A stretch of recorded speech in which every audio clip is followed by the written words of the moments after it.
17. 17. It's a lot of teens. Yeah. Still doing it. Still doing it. Don't know why.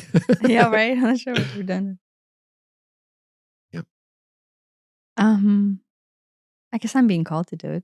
Are you being called to do it? Shasta? No, the podcast. Oh, yeah. Yeah. Yeah. I'm sitting here. Yeah, we talk no matter what. Yeah. So May as well record it and create several hours of work for us. Why not?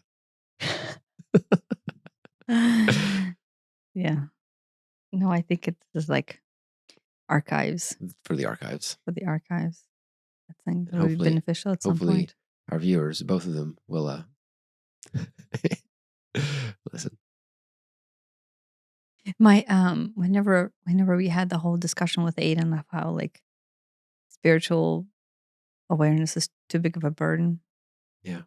I was thinking there was a part of me that possibly saw myself being the way I am as a net positive, specifically for him and Annabelle, because I wanted, like, I thought it would be beneficial. And so I spent time struggling with that perception of like, well, how much of me doing me is also there for Aiden. Like I would be doing me no matter what, Yeah. but how much of it is in hopes of like that this will be helpful for next generation. Yeah. No, I mean, I'm right with you. When he said that, I had like flashbacks to, the my whole religious culty upbringing and and I'm like, oh my God, the one, everybody's like, well, the one, when I have kids, the one thing I'm never going to do is have them feel like there's some sort of religious or spiritual burden. Oh, and then he said that, and I'm like, oh God, that was 100% the opposite of everything I ever wanted for my children. Yeah. For them to feel, but at the same time, I understand what he's saying. I understand that in a very real sense, even the knowledge that that there, if you have the knowledge that there you can live a certain way, you almost end up with, well, now you have a responsibility to either do it or actively decide to not do it. Yeah. I understand that, and I Like there's a understand how that burden and knowledge. can be interpreted as a burden. I don't see it as a burden. I see it as this a freedom from Construct. from what? Construct. I was gonna say from ignorance. Yeah. From that. That's how I look at it. But I see how you could look at it as a burden, especially if, you've never, I guess, lived like that, maybe. You've never really, I don't know. I can see how it could be interpreted as a burden, but at the same time, I try to look at things. Who was it? Was it Alan Watts was like, you could, no, was it Alan Watts? Yeah, I think so. It was like, you can look at things two ways. You can look at things that nothing is a miracle and that we're just, basically, machines, and, life is this, happens to be an accident that, biological or, molecular accident. Cat eating something over there. And, nothing special. It's just basically at one point, the Big Bang, smacked a bunch of billiards balls and they're all still bouncing around and it's predetermined. And, you can look at it like that, very materialistic, or you can look at it where everything is a miracle. I'm alive. That's a miracle. The sky is blue. That's a miracle. We have a little cat. That's a miracle. Look at this cup. It's a miracle. And there's a rock. It's a miracle. And, which way's right? Which way's accurate? I don't know. Maybe that is an unknowable thing. But looking at it, everything is a miracle is a lot more fun of a way to look at it. So without the knowledge of which one is right, which one is accurate, why not pick the one that's more fun? Yeah. Yeah, if the experience of life is an experience, then wouldn't awareness behind experience be better? That's how I see it. Yeah. Yeah, and when he said that, it really hit me hard, and then I had to start evaluating of, like, wait, we say that I said that we do this podcast in order to spare people going through what we went through, Right. and I'm like, but I don't want that to Yeah, be a burden. but at the same time, have we now condemning people to right? Almost, in as much as, well, if you have this knowledge now, ta-da, here's the burden to either live this way or actively choose to not live this Yeah, way, and I don't want this to be a burden. right? Right. My goal behind this is not to, like, once you have this knowledge, the guilt of, like, not being the way Right. that Tanya I and would Elliot preach. right. I would 100% rather anyone, Aiden even, just live how they want to live, free of guilt, than be guilted into living a certain way. Yeah. Because that's what I grew up with. Yeah. Yeah, so that's not the goal at all No, it behind is this. not. It is not.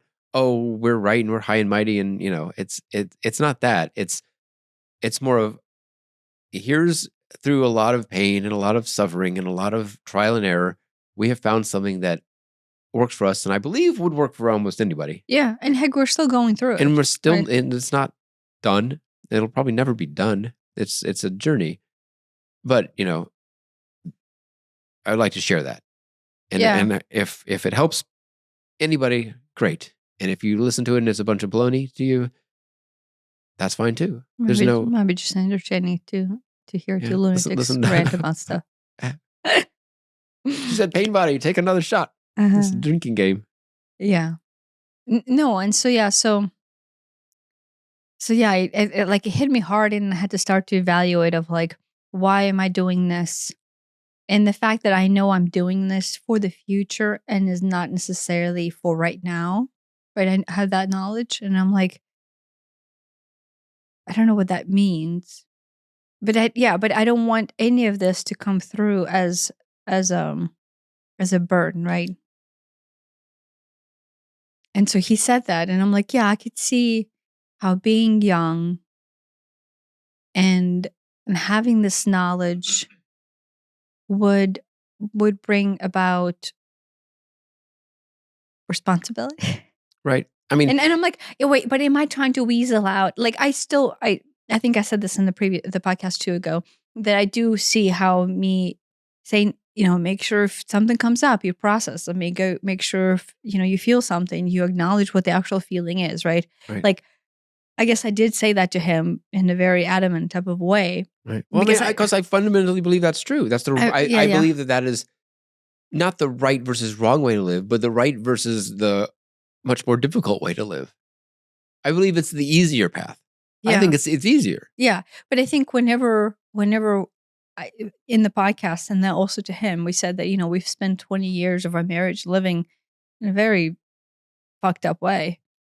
I don't want that for you. Like, he took that with a grain of fear. Like, Yeah. oh my gosh, If I don't do this, like, my marriage is gonna be fucked up.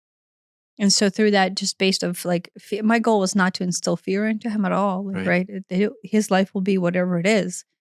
But my goal was to emphasize the importance of awareness. Yeah. And I think, like, maybe I miscommunicated or over over like, I guess he felt like him knowing the importance of that then made it like he has to do this and he has to get it right, otherwise his life will be shit. So, like, Yeah. he put his fear into Yeah. his Which is mind. very, very much the opposite of what we're trying to instill. Yeah. Like, right, living in fear is quite the opposite of what, because Yeah. the 20 years I mean, was living in fear.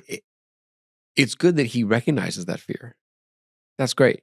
That's Mhm. kind of doing the right thing, is to go, wait a minute, I feel this fear, I feel this pressure, I feel maybe this guilt about not doing it or not doing it the right way or not doing it all the way or whatever, Mhm. uh, which is great. I mean, it's not great that he feels that, but it's great that he realizes he feels that. Yeah. So Yeah. that's Yeah. a positive. No, it's great, and it's great that he had, he brought it up, and then I got to evaluate my part on it of, like, wait, how does that make me feel, right? Like, do I assign do I assign a role within my life as his mother to help him live right. Like, remember, like, I think one of the first podcasts we talked about was like the goal of the parent is not to have them experience what they experience, right? Because of the pain body. Right? And so what I'm doing here is basically that, right? Yeah. I have taken my lack of spiritual awareness or just self-awareness as like this net negative as a pain body within itself, right? And then basically want to save my child from living that same lifestyle, which is like kind of a pain body itself, right? Like not having self-awareness ends up being, in this case, a pain body. And then I'm living the Right. pain body of not having self-awareness, which I didn't think I was doing, but on the surface, it does seem that way. Yeah. So it seems like that's our topic for today, and not right. Is right. My realization of the awareness that we spend 20 years of our life together, and then 40 years of my life cumulative living in lack of self-awareness, does that create its own pain body of wanting to spare my children from Yes. living in that Yes, I think it self-aware? does. I think it does. I think every parent, I think we said this, they have their own things that they went through that were unpleasant, and that they want to spare their kids from that. I mean, your dad was Yeah. it was the example. No, but in this case, this is like spiritual awareness, Right. self-awareness. It makes it. It's like a It double makes whammy. it. Well, yeah, it makes it kind of ironic. Yeah. That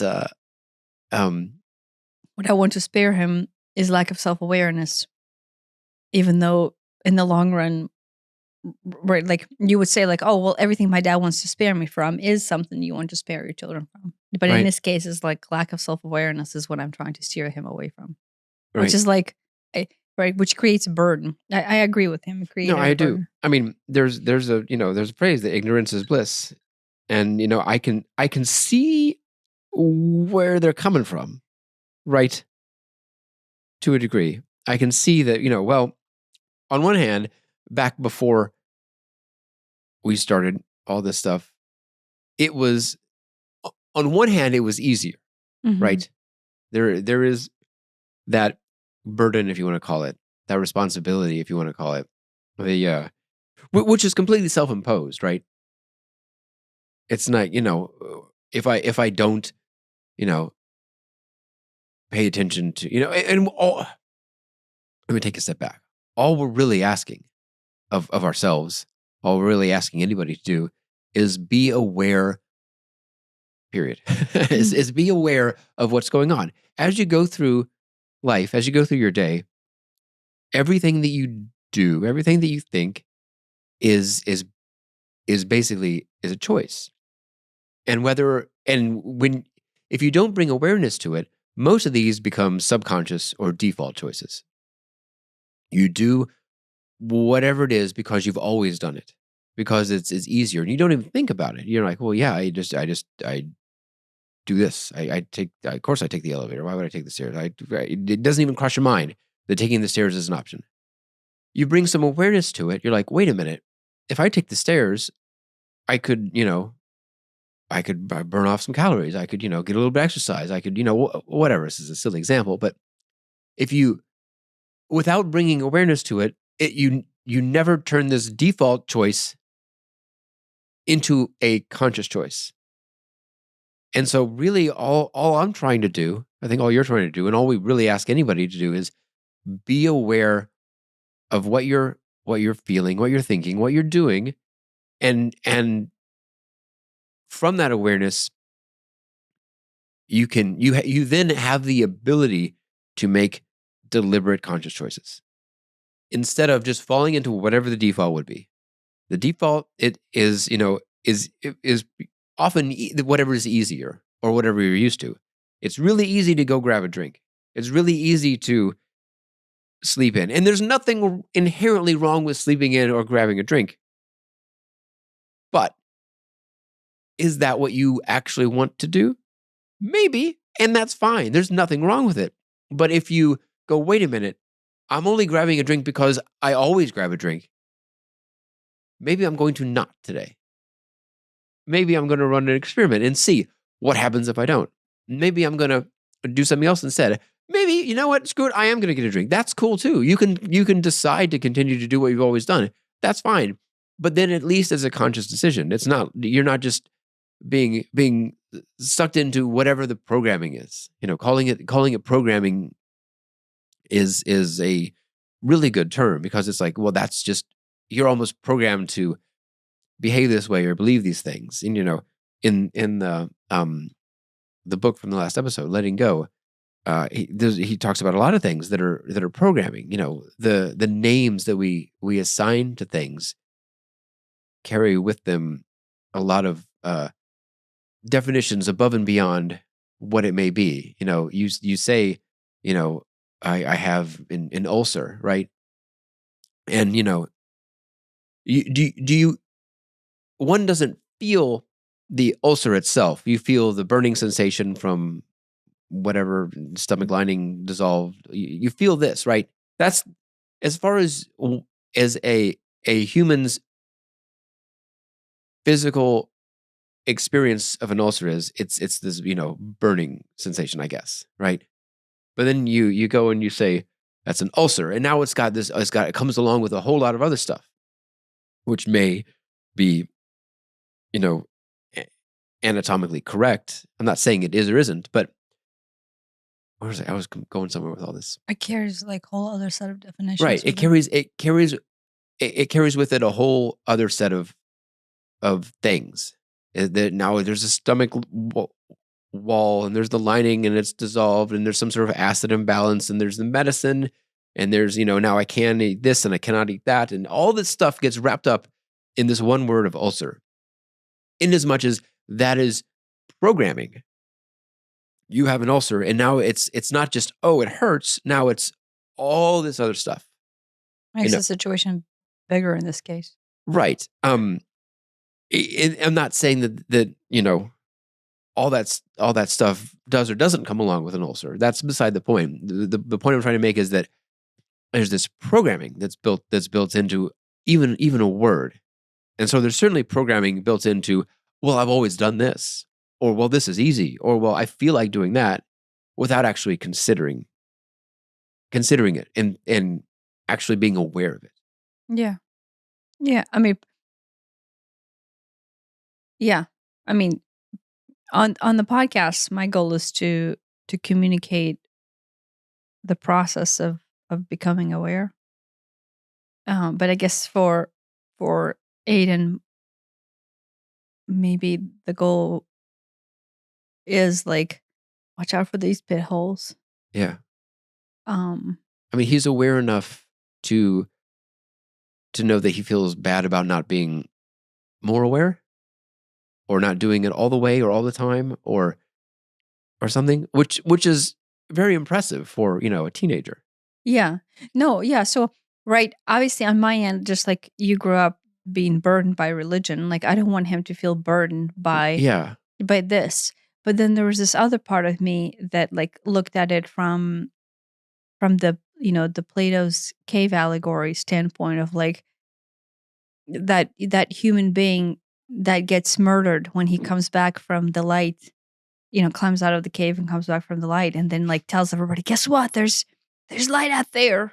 And then all of a sudden, the world that it was a shadow in front of you, it becomes transparent and fake, and it's obvious. And then you have to live. If you choose to stay in the cave and continue to live with your shadows, you already know that there's something else. Yeah, right. And so there's that disconnect between like wanting to, he said, like I'm a kid and I kind of want to be blind, right? Yeah. And I was thinking, oh, wow, here's Plato's cave allegory. And I don't blame him for it. And so I'm like, well, part of me was like, would I have made a different choice and not exposed him to this information? Like, would I have not told him that there's light the second I knew that there's light? Or right? Or would I have, because he's my child, right? And you want to spare him from unnecessary, I don't know what, right? Like there's this goal to protect your child, and in this case, from knowledge, from truth. Then there's a very small sliver of me that thought that way, right? I'm like, Yeah. would I? No, And I'm like, yeah, No, there's no way. I can, Like there's never. I understand that position. How I understand that. But yeah, it's like, but in that position, you're not even giving somebody a choice. You're not even giving them the option. And it feels like if there is a responsibility on us, it is to at least give them the option to do this. Give them the tools and the knowledge that this is a way to live. Don't have to take it, don't have to do it, but here's a way to live. It comes with my recommendation. In his But case, he here you he go. he sees the firsthand account of how it looked like back then and how it looks right now, and Right. just trying to gain awareness. Uh-huh. And then and then and then what it would look like on his end by the net comparison of that process, right? And so I think what happens is, as he goes through life, then he has this lens of like, wait, I can just be in oblivion and pretend like the shadows are it, or I can acknowledge the knowledge behind it, and then feel this larger responsibility. And Right. so he feels that. I think that's what it is. Right. He feels that, and that is big. Right. The size of that knowledge is so big. Yeah. There's a scene from The Matrix #1 where the spoiler alert for a 20-year-old movie. More than 20, I think, right? The I don't remember. He was, there's Neo's crew, right? Maybe it's Morpheus's crew. It was the bad guy, the traitor in there. He was the skeezy looking guy. I remember. And he's meeting with, I don't know, Agent Smith. And he's eating a steak, right? And he's making a deal. He's going to turn over or kill, all these, humans who have escaped the Matrix. And in exchange, he gets reset and plop back into the Matrix. He's like, I don't need to be rich, just some nice job, just whatever, and just make me forget everything. Ignorance is bliss. And yeah. And then maybe in the Matrix world, you can do that. He's like, I want to forget that the Matrix exists. I just want to be plopped back in there and just live my life, ignorant of that. Plato's allegory. Right? I want to forget that there's light out, that this is a cave, and I just want to go back and just enjoy the show. I mean, Matrix is quite literally looks like a cave. Right. Well, I guess no. Wait, the pretend world is the cave. Inside the Matrix, it's the cave. Yeah. And the outside of it is not that much greater. But either. once you have the knowledge that it is the Matrix, that there is a Matrix and a real world outside, or that there is a cave and a real world outside, or that there is, living, blindly, or bringing awareness to it, which is 3 ways to say the exact same thing. Yeah. You've passed the threshold, and there's no going back. Yeah. There is no magic. I forget which, red pill or blue pill. One of them, you forget everything and you go back, reset button, and one of them, well, on down the rabbit hole. I have the impression that he's kind of straddling that. I'm not ready to. I don't want to take either pill. I'm not ready to, and not just because he doesn't like taking pills. I'm not ready to take I don't remember, red pill and go down the rabbit hole. And but at the same time, I feel guilty about taking the blue pill and reverting back. Not that the blue pill even exists, because once you know about it, sorry, now you know about it. You're cursed with that forever. Right. But at the same time, taking the red pill is like a commitment to responsibility and live that way. Yeah. And so living in this stasis land, purgatory of not making the decision, you're just limbo. Yeah. Which I can completely understand the guilt around around that, because you're waffling here, and you're like, well, that was kind of easy, and that was kind of nice, and I didn't have any responsibility, and I understand that. I do. And well, oh gosh, if I do this, then I'm gonna have to hello. I'm gonna have to change my life, and I'm gonna have to do this, I'm gonna have to do that. And that's She twerked the direction of you, Mike. and maybe you don't want to, or you're not ready to live that way, or I understand that, and I understand the guilt of being in the middle. I can completely understand that. In his case, he's coming. These are his first steps into adulthood. Yeah. So with him, his first experience with the world is starting out with cognitive awareness of what it means to be aware. Right.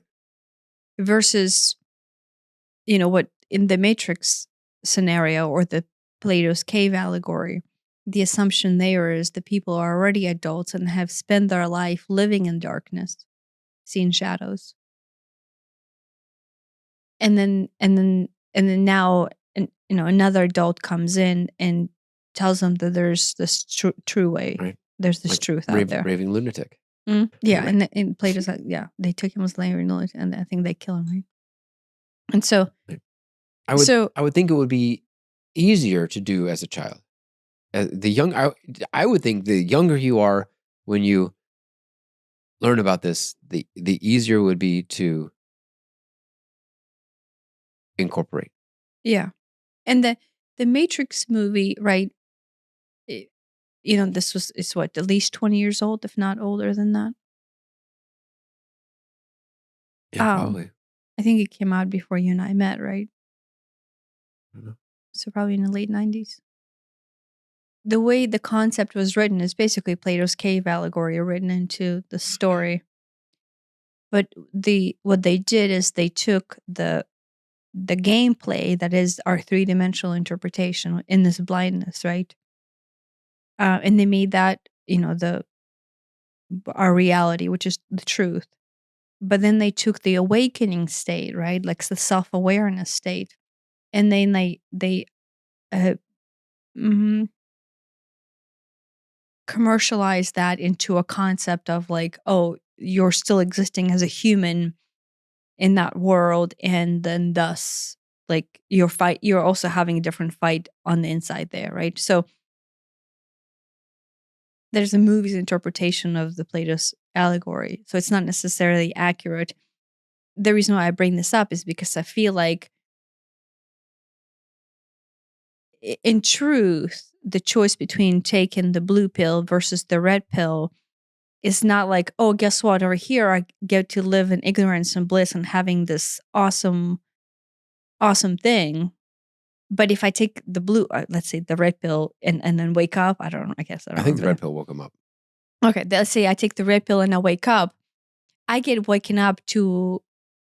No, the accurate part is a more stressful way of being because there's this burden and there's an awareness and there's the fight. It's certainly stressful to begin with. Yeah, but I think there's a inflection point where it becomes less. It starts becoming less stressful, and then it crosses over, and then eventually it is even less stressful than the old way. I think so. Oh yeah, no.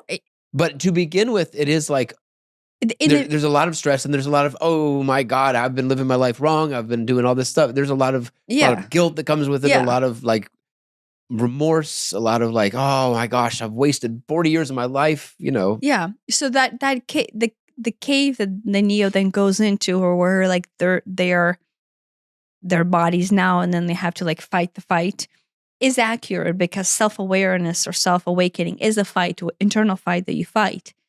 But I think what Matrix fails to portray, I think all through the 3 sections of it, is that there is the state of utopian bliss that you do reach once you go through what is the fight, internal fight, right? Recognition that you are blind and trying to apply awareness, that balance between awareness and the 3D and still like functioning in between those two spaces.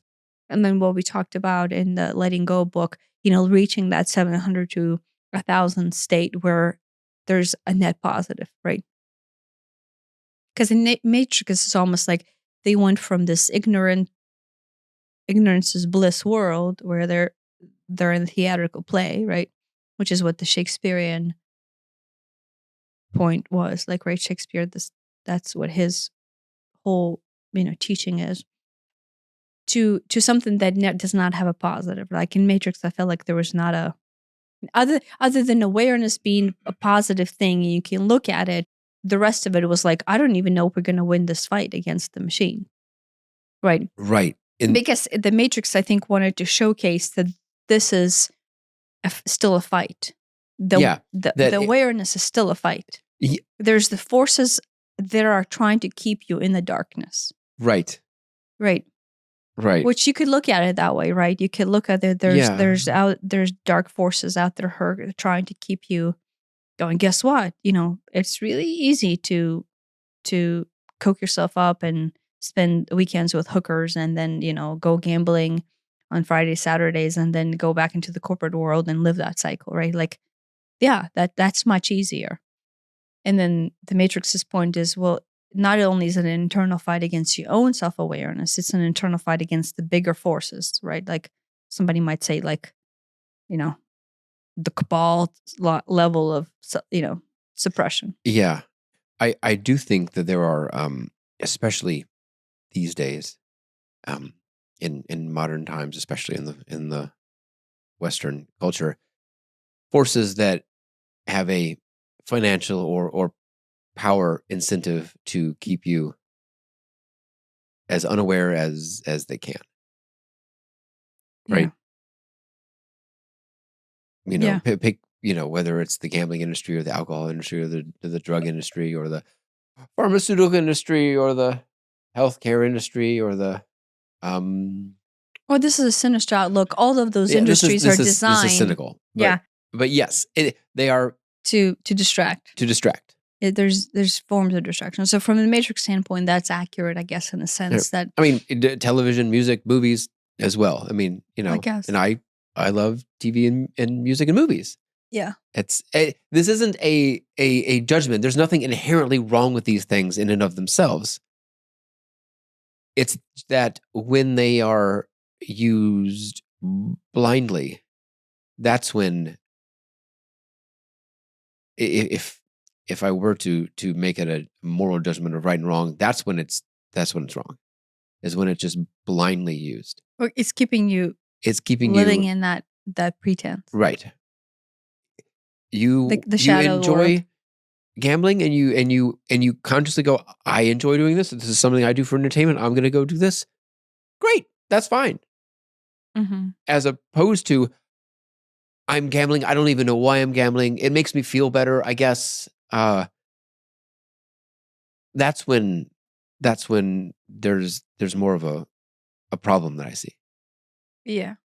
If you're gambling with awareness, drugs, alcohol, sex, you name it. It doesn't matter what it is. Yeah. Movies, TV, work, exercise. Things that are, ostensibly good. Exercise is always good. Why could exercise be bad?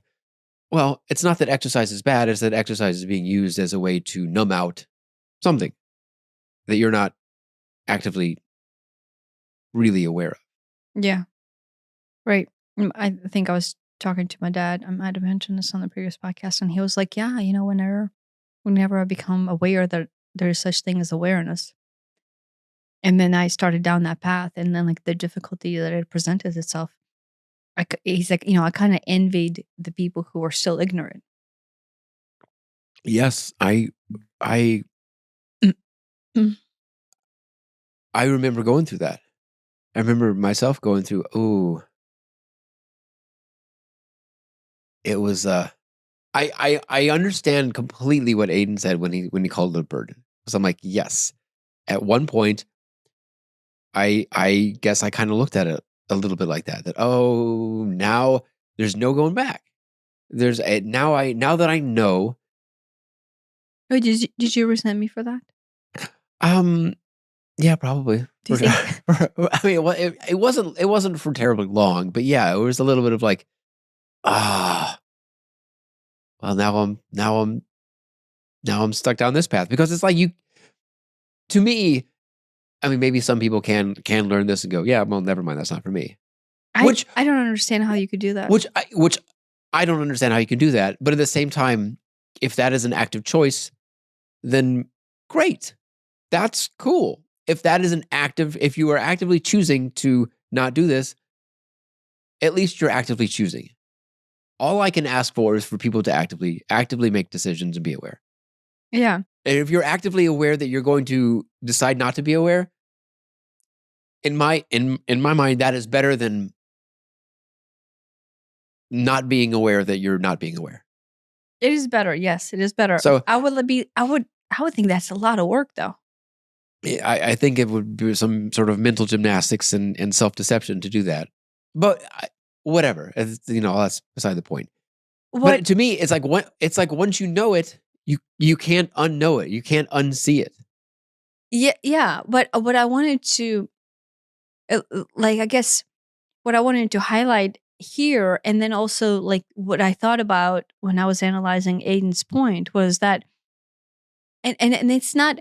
I say this like with a positive thing, as if this is the goal, but I don't even see this as the goal. It's just this natural occurrence. The net result that comes out of that knowledge and then awareness in the prolonged application is like so tranquil and ultimate peace and ultimate love. And so like I wish Matrix had a spin where they showcase that yes, it is this internal fight and maybe even against larger global lines of it. But there's this ultimate like silver lining, I guess if that's the expression, of bliss and peace and tranquility and ultimate love, like love beyond love. That is kind of like I say goal, but it just happens when the self-awareness is applied and applied and applied and applied, not because that's the goal, but just because you're simply living in that frequency. Yeah. Sooner or later you reach this amazing state of being Yeah. that is within itself worth it. Like, right. And I say this as if like, oh, Is a I'm trade-off. comparing this versus that. Yeah. And then therefore, if you are doing this, it is worth it, right? Like as if I'm like trying to do a sales pitch of why this is worth it. But I almost, I like, so it's not a sales pitch to see it, to tell you why that's worth it. But it's almost like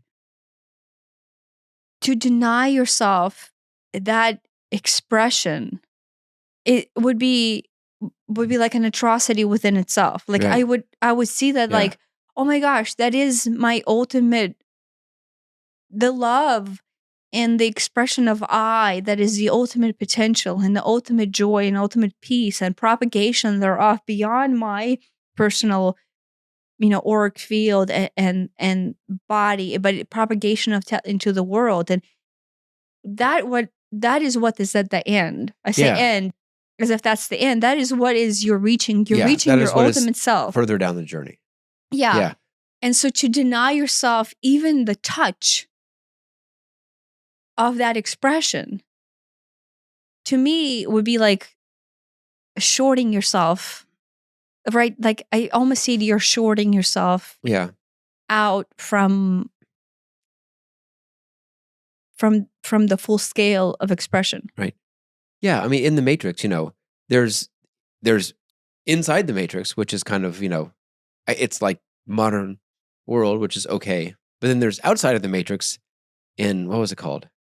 Zion, I think is what their little community, which was like underground, was called. And it was kind of crappy, right? Yeah. It's not, nobody wants to live there, but they're, It's like post-apocalyptic, yeah. hiding, like always Yeah, because afraid of and the machines didn't know where they were because the machines were out to kill them and everything. So it's like, in as much as there is a you're fighting for survival. rough, in real life when you go through this, there is a rough period, especially to begin with. Okay, that's accurate. But then you're right. There is no like, I guess at some point, Neo becomes like the ascended master, and he can do he can control the real world outside of the Matrix 3D world with his mind or something. At Yeah, some point, he gets he can to control that it in order to kill the in order machines. to, yeah, I mean, with the goal of defeating the machines, but he ends up Yeah. Is there but bliss? Is there peace and bliss and right, tranquility? but I don't get the impression that there is What about the a fourth one? happy ending. What would you? We recently Wait, watched the yeah, fourth I one. don't What remember. happened there? Because like they tried to put the whole love spin between him and Trinity. Yeah, Trinity. Trinity. Right. I love all the metaphorical symbology in it. I don't remember. I don't. Yeah, I don't remember what happens, but I don't remember. I mean, even if it did have a quote happy ending, I don't know that it was a. I think the happy ending is we're finally not at war, but it's not like it's utopia. yeah. And when I say utopia, I don't actually necessarily even mean like global utopia. I mean, there's utopia of you, of A I, personal a right. I personal mean, utopia of self, it's right. like that It's a peacefulness, peacefulness in the point of like eternal being where you're seeing the world right? as love. Just think about the most peaceful you've ever been, and it's kind of like just that. Yeah. It's not, it's not a high in the sense of a drug high or or something. It isn't that, but it's just peacefulness. Yeah. It's But very like it's very calm. I mean, on one hand, you could say it's empty, and on the other hand, you could say it's completely full. So I don't even know. yeah, but it's like peaceful, but at the same time full of like the most ultimate love that I can Right? describe. It's very easy. It's very But it's full of love. it's full of Like to love. me Right? that's like the epitome of life is like Right. we are missing out on ultimate love. Right. And when I say easy, it's just that like things flow out of it without having to try. Yeah. Things come as and they the life just life flows, Yeah. but in the most loving and beautiful way. Right. Which I probably sound 5 year ago, Elliot would have said, "What the fuck are you talking about? That makes no sense." Yeah, what is this hippie mumbo jumbo? But And I'm like, how could I? How what could I have even said? Have you said? watched The Matrix 20 years ago. What was the right if the popularity of Matrix 20 years ago and your complete lack of self-awareness then, what did it represent to you? I don't know that I went super deep on it. Oh, really? Yeah, I I mean, mean, it's meant for anything, but I mean, it's meant for everything. right? More No, that like I there's no other I meaning to know. it. I mean, it's like everyone wants to kind of relate to the protagonist, right? Oh yeah, if I was Neo, I'd take the red pill too. Sure, and ninja powers and all that stuff. Oh, you Yeah, think that's what it was? It was just like a fighting sequence movie I that mean, you were attracted to? maybe. I And mean, the I fact could. that you were in IT and then there was the whole like programming code and zeros and ones flying on the screen. Is Yeah, that did yeah, that maybe, but I don't think I took it in this. because it was popular with like the nerd crowd. Oh, sure. I mean, I think everybody loved The Matrix. It was popular, period. But yeah, it was, and I, you know, I may have even known about Plato's allegory of the cave at that point, but I didn't connect it. Mm, yeah. Even if I did, I don't think I would have personally applied it. No, I mean now I mean, I do remember thinking, oh, I don't, not that we're literally living in the Matrix like the movie, but I wonder what forces are at play out there that I'm not aware of. But it was all out there, not like you're in it. not not in here, Yeah. which is where it really is. Mhm. I wonder if there are, people or organizations or the cabal or the Illuminati or the whatever Mhm. pulling strings to manipulate stuff or maybe not, I don't know, but it Yeah. was all out there. It was Yeah. never in here. Yeah. I right. Yeah. So yeah, I could right. So the resonance of the truth of the movie would hit you somewhere to where like, wait, I feel like there's some truth here, but unless you are aware of such thing as awareness, then you would not know what that truth is. Right. And so a lot of people talk about the Matrix, and I think it's like one of those like internet thing, like, oh, the Matrix. And then like people like get sucked in because they don't understand it. But in essence, that's what it Right. is just awareness. Right. The Matrix in real life, it's not about being enslaved into this computer thing. It's not even about being enslaved by other people or other systems. It's about being enslaved by yourself. Mm-hmm. That's what I did not get, is that it's everyone's enslaved by themselves. And all it takes is that awareness that what am I doing? Why am I doing it? Do I actually want to if I stop and think about it? You know, maybe not even that. Let me be aware enough that I can decide to do it or not do it, and why. And Yeah. that I think it just boils down to that. Yeah. And Yeah. otherwise, you are at the whim of your your programming, maybe the world's programming to some degree. It's both. Because what is marketing and advertising other than programming? Yeah. Um, I mean, social norms is programming. social, yeah, sure, I don't know.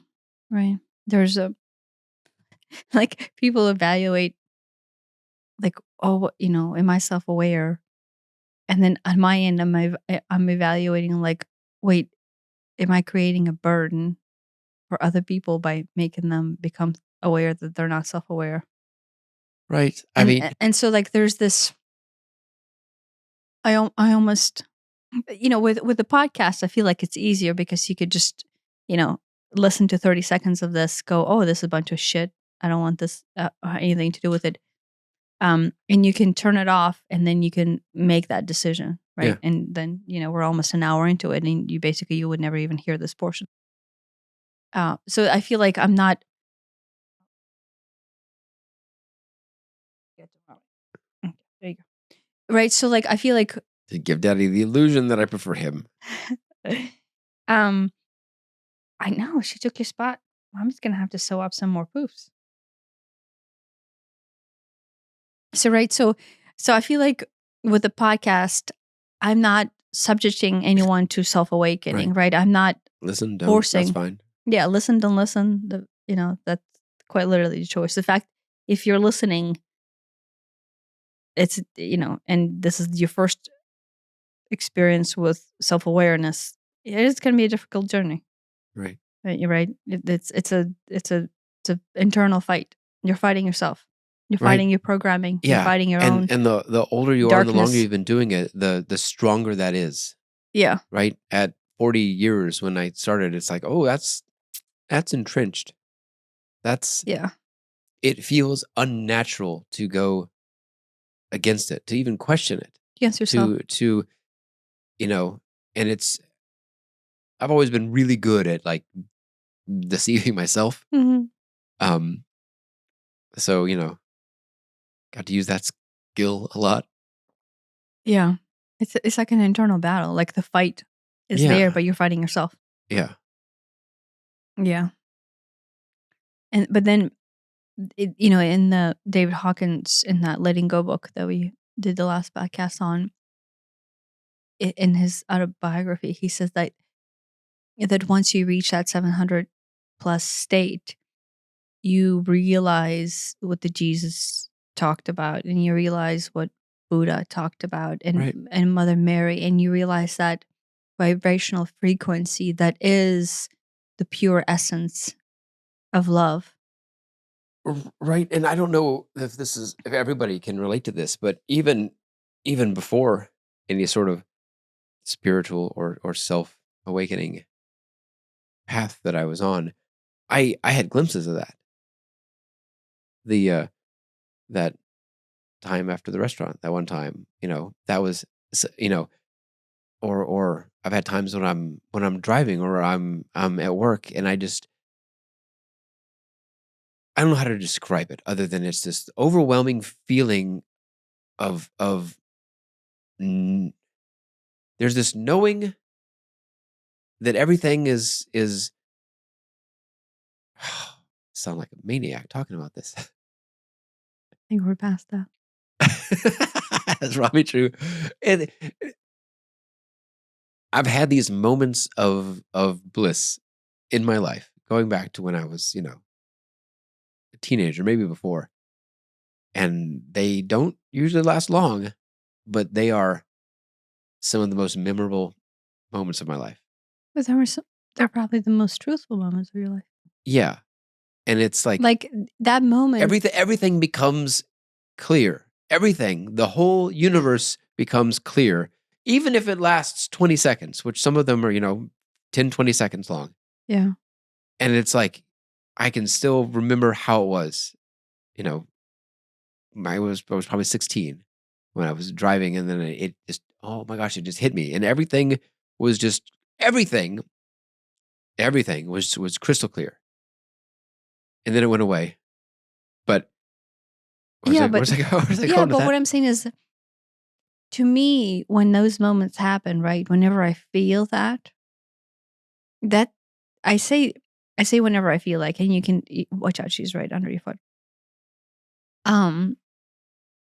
You can designate it to like 20 seconds or a day or a couple of minutes of, to me, like bliss, right? And like to me, here's what it does to me. I feel ultimate bliss. I feel endless love. Nothing really matters because everything is perfect. But then as a whole, it represents truth. Like that is the truth. That is, those things I just said is the truth. And that is how it always is. And I know that is how it always is. And now that I have went through, let's say 5 years of being on the path of spiritual self-awareness, I could say that is the underlying vibrational frequency of everything and everyone at all times. Yeah. And so when I start crying, whenever I read David Hawkins' autobiography of how he felt, right? I start crying because to me, and he said this, whenever you see people suffer and whenever you see people, commit suicide or be depressed or choose the blue pill instead of the red pill, you have so much love and admiration for them as the being of light and the being of love that, to me, like I start crying because I wish for them to feel the essence of their beauty.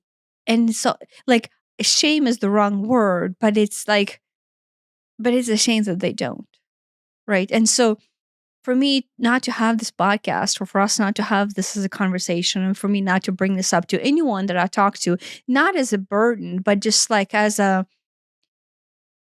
way to reach that love and that bliss for themselves within that, is like disservice to humanity. It is disservice to, it's bigger than humanity. It is disservice to existence of all, existence of everything.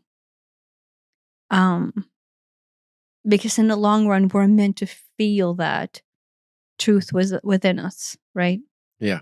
And not, I'm not saying everyone is meant to feel that truth and thus awaking to the 700 point and above Mother Mary and Buddha and Jesus style, and thus live in that bliss, right?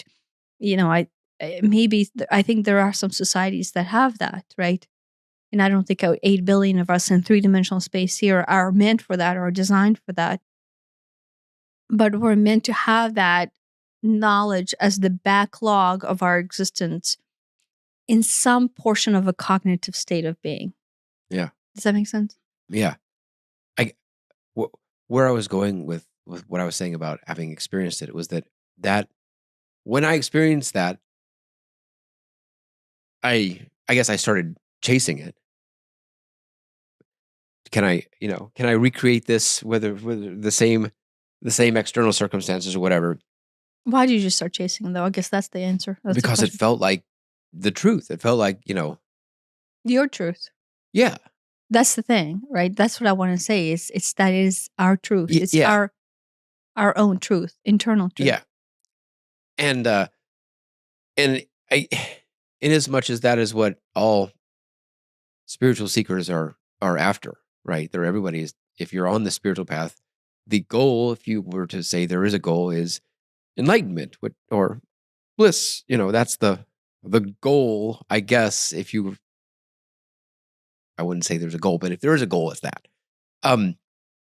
And being on this path, especially having personally experienced it, this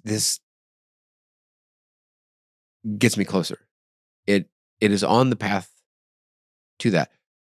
I don't think I'm ever going to be in a place where 24/7 I'm all, in that,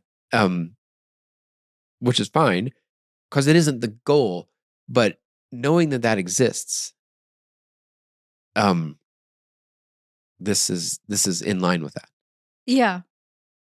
Yeah. You know what? In his book, he says that, I guess at some, so, oh, I will preface this. A lot of people who have near-death experience gain this knowledge right away, Yeah. like through a near-death experience, Right. because they feel this, and then they become aware of this truth, And they come back with that knowledge. change. Yeah, they come back with the knowledge of this as their internal truth and everyone else's truth, and then after the near-death experience, basically spend the rest of their life reconciling what that means, and so Yeah. they do this chase. I Well, would say from an easier standpoint, right. Well, I mean, I think it's like they're like, oh my gosh, I no longer care about this. I cared so much about the big house and the fancy car and the powerful job and all these things, and then I died and came back, and I'm like, none of that stuff matters. Absolutely none of it matters. I want to sing. I want to paint. I want to travel. Whatever it is, it's some yeah. passion that they've always had that they've ignored because they were chasing the big bucks or they were Or living in pain body. living the pain body. It's almost like your pain body becomes apparent. Yeah. And then you see the truth, the vibrational love. So Yeah. you reach that 700 plus state from the David Hawkins standpoint. Yes. And you're like, to some degree that pain body dissolves or becomes so obvious that you were just feeding it for no purpose at all. Well, because you were living in the lower frequency, right? Yeah. And so, so he's writing it, and he has come. Wait, does she need help?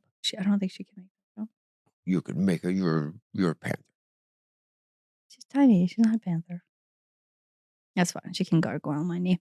And so, so he gains this knowledge. I think age of 10 is when he has his near-death experience, and then basically he proceeds his life's path, working around those concepts, and then sooner or later, basically becoming permanently enlightened in the sense that he's in that 700 plus vibratory scale that he references. Yeah, and this is where I wanted to go with it. And then he says that the amount of bliss and the amount of love that is flowing out of it is so overwhelming, and it's so much. But he basically reaches it and perfects it, and then lives it by secluding to a cabin in the woods or whatever he references that for 7 years. And so what I wanted to say is, when you read that book and when you hear other people's story of enlightenment, Mother Teresa's or Buddha's or whatever, the process at which you reach that state is now different than the stories of the yogis or David Hawkins or Mother Teresa, to where you go into caves and you seclude, and then you work at the reaching this state of self-awareness through separation from three-dimensional space. And what we're going through right now is reaching of that state while we're at the same time functioning in our 3D. And so the integrational process that we're going through is assimilating that knowledge and that feeling of truth within us and actually incorporating it into our normal everyday scales of the ups and the lows of what you would even say lower dimensional frequencies of guilt and shame and fear and anger. So we're learning to assimilate the lower frequencies together with I'm like, the nails are gonna come on. I like these pants too.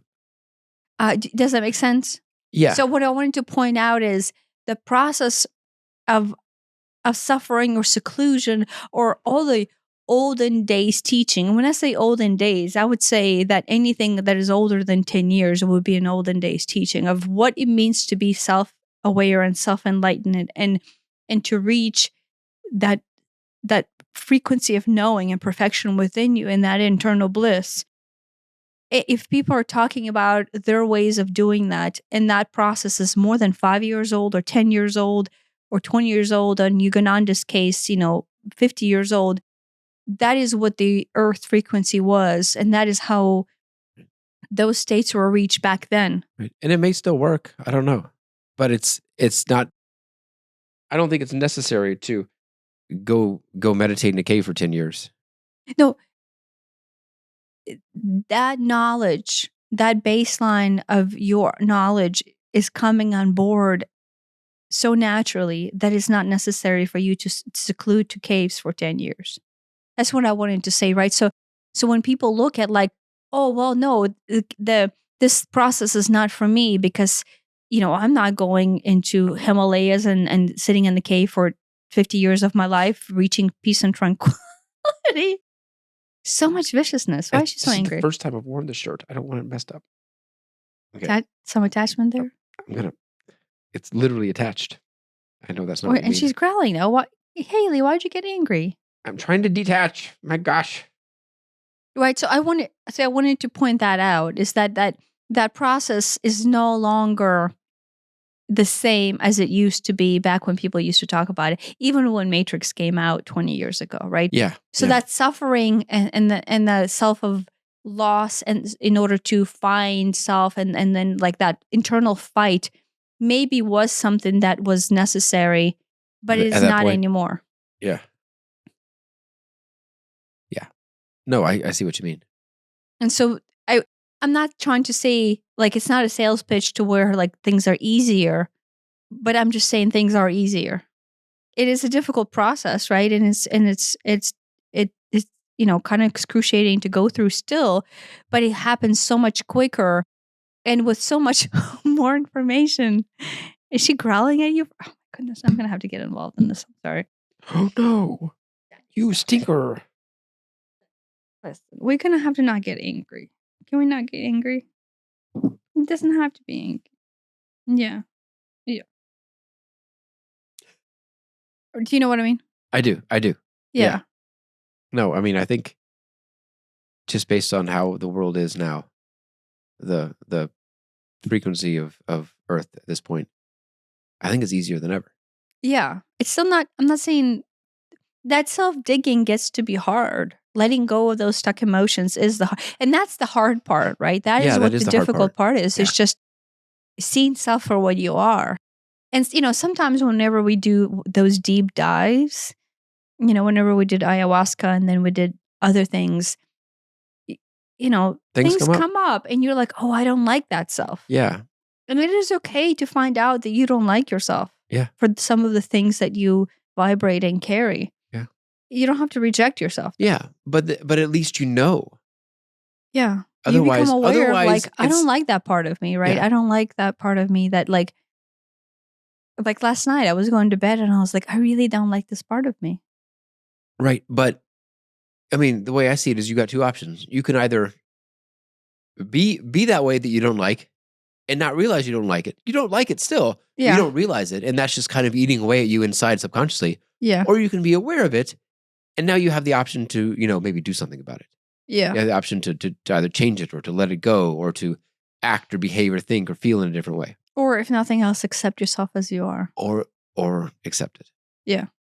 Right. Yeah. And that, like whatever that means, right? Or however that presents itself.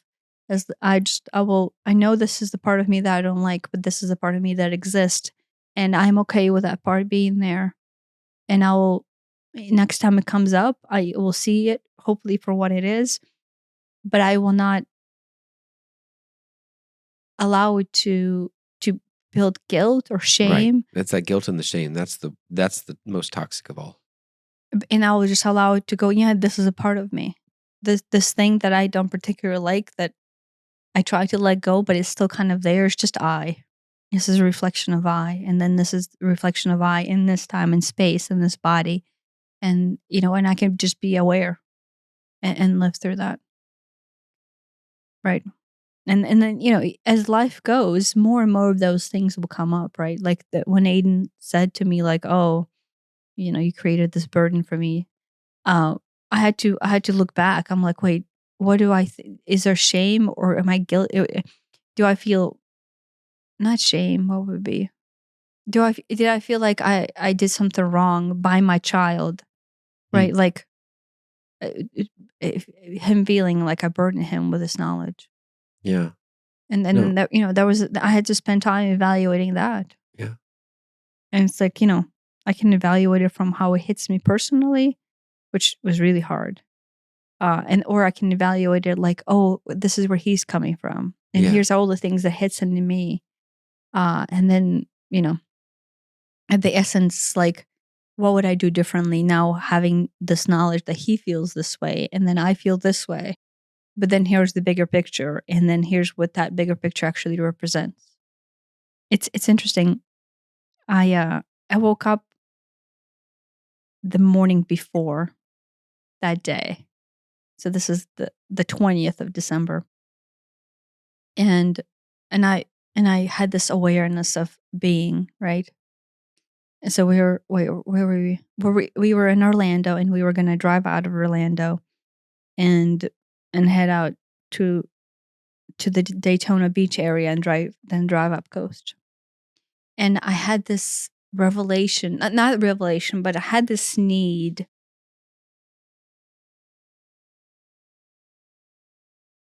Not need. What did it feel like? I felt it was important. One, I recognized that my children coming into my life was this, like, part of this cosmic greater plan. And the fact that they chose me as their mother was something that I was really happy to have, right? And that came in. I'm like, oh, I need to thank them for coming into my life. Yeah. And then giving me this opportunity to be their mother, right? Right. I'm getting emotional about this because I still feel very passionate about that. Because they're magical beings, and the fact that you and I get to play mother and father to these two very advanced beings while we figure our shit out is it's just incredible journey, right? Everything I could ask for. Yeah. And so I wanted to thank them on the larger scale for that, right? And I wanted to say, so it came into my mind, and I'm like, okay, I need to thank them for this. And then I spent a day basically holding that back. I'm like, okay, I'm going to say this, and it's not going to go well. They're going to roll their eyes. I'm going to roll their eyes and go, here mom goes again, But he kept on being beaten at me. Like it wasn't even coming from this self. Like the love that I felt about that concept was even separate than my higher self, or whatever the prime directive was, to just saying, you have to say this, right? And so it was almost like whenever I confess my adultery to you, it was that. It was almost like that. Like, gotta say it. Gotta say it. And my three-dimensional form is like, oh my gosh, in your case, I think my life will be over, and everything will be over between you and I and our family. But in this case, I'm like, oh, they're just gonna roll their eyes and go, here mom goes again, right? And I and I'm like, oh, but I'm really being pushed to thank them for this, right? And so that morning, I all through that morning. So I spent a whole day not saying anything at all, even though I was being pushed. And then the next morning, I'm like, okay, I don't think they're going to let this go. I think this is going to have to be part of the trip. And so it's kind of like surrendering, right? And I'm like, okay, I'm just gonna go ahead and surrender. And so then I choose to say that. And I'm I like, remember you saying it. yeah, I remember I said that. And I'm like, okay, something's gonna come out of this. And I don't know what, but something's gonna come out of this because this is something that needs to flow, right? And I say that, and then they don't say much back because they're gonna kind of get taken back from it, and they think I'm crazy, and I know what they're thinking, right? Because I can read people's mind most of the time. Um, and so we move on from that, right? But I'm like, okay, this is not over, and this is gonna flow somehow into something. And so it was around 11 or 12 that I said that out loud. And then come dinner time around 4 o'clock that afternoon. So 4 hours later, it flows out. The results of that statement propagate through. It took about 4 hours for them to Huh. propagate. And then the next thing I know, they start that conversation. The conversation starts with Annabelle saying, "Oh, I wish mom wasn't spiritual." Right. And so I'm like, this is where it's going to go. It's going to hit them. I'm going to say something crazy. It's going to hit them where on what needs to come up, right? And then it will come up, and something's going to come out, and that whole thing, right? Because then we spend dinner basically flowing that out, and then we spend like 2 or 3 hours afterwards being lost in that conversation. Yeah. Yeah, and I'm like, oh, yep, that is where it needed to flow. He needed to voice himself. She needed to voice herself. And then both of them, she's 10 and he's 17, feel like they needed to voice the fact that they are living their life in the burden like sense of having the knowledge that most people do not possess until their 40s, 50s, 60s, 70s, but potentially, honestly, up until recent future would die not having that knowledge Yeah. ever. Yeah. And then deny themselves all awareness. Yeah. Versus their generation, like both Aiden's generation and Annabelle's, I think they are two different generations, right? Are now living with the burden of having the knowledge.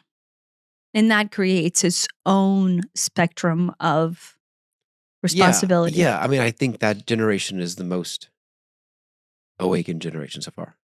Yeah, but Aiden's generation is already awakened, and Annabelle's generation is even more awakened, right? And so that conversation that we had, do we need to be stopping? Yeah. Yeah, is basically their generation having to live with that burden. Yeah. So we'll wrap it up. But yeah, that's how that played out. Life. Life.